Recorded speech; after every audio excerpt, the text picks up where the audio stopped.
Inula naman po ng samut-saring reaksyon ang pahayag ng isang senador hinggil sa Kalayaan Island Group.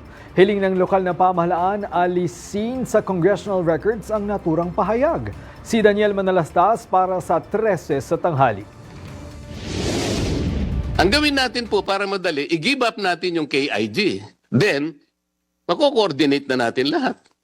But until and unless nandun yung KIG, wala nga po nasa labas po ng ating exclusive economic zone. Paano po malalagay sa entire West Philippine Sea? Yan ang bahagi ng pahayag ni Senador Rodante Marcoleta sa pagdinig ng Commission on Appointments na umani ng samut-saring reaksyon.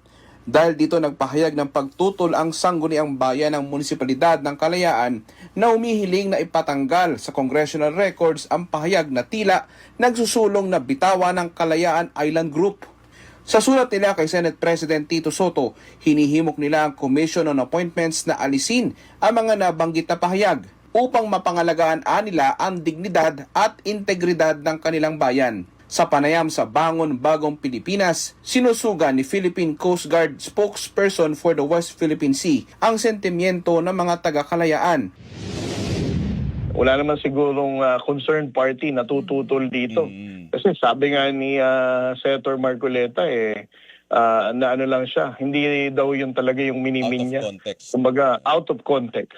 So, for the benefit of our fight in the West Philippine Sea, and also for the benefit of Senator Marcoleta, siguro it would be appropriate na tanggalin na nga lang sa record. Wala pa naman tugon si Marcoleta sa pinadalang sulat ng Kalayaan kay Senate President Soto. Ngunit sa mga nauna niyang pahayag, nilinaw niyang wala siyang sinabi na hindi parte ng ating teritoryo ang KIG. Anya, i-drawing sa mapa na nag-reflect ang West Philippine Sea at saka ipaabot ito sa United Nations. Nanindigan naman si Tariela na wala nang dapat pagtalunan sa usapin.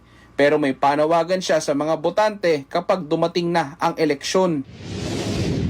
Our politicians na iboboto sa 2028 should be somebody who's going to continue our fight in the West Philippine Sea. Tama. Otherwise, makakalimutan natin ito, hindi na naman natin mapapahalagahan. Nang tanungin kung may plano ba siyang tumakbo, Unang tanong ng ganyan pagdating sa tatakbo ka ba, ang misis ko kasi sabi niya, if you're going to run for office, una, magastos yan. Pangalawa, pagre-resign ka. Pangatlo, wala naman tayong pera. Ano ipapakain mo sa mga anak mo kung sakaling matalo ka? Or it's a wishful thinking. If you run in public office, alam natin kung gaano kamahal yung pangarap na yan. para sa totoong balita sa Bagong Pilipinas, Daniel Manalastas ng IBC News para sa 13 sa tanghali ng Congress TV.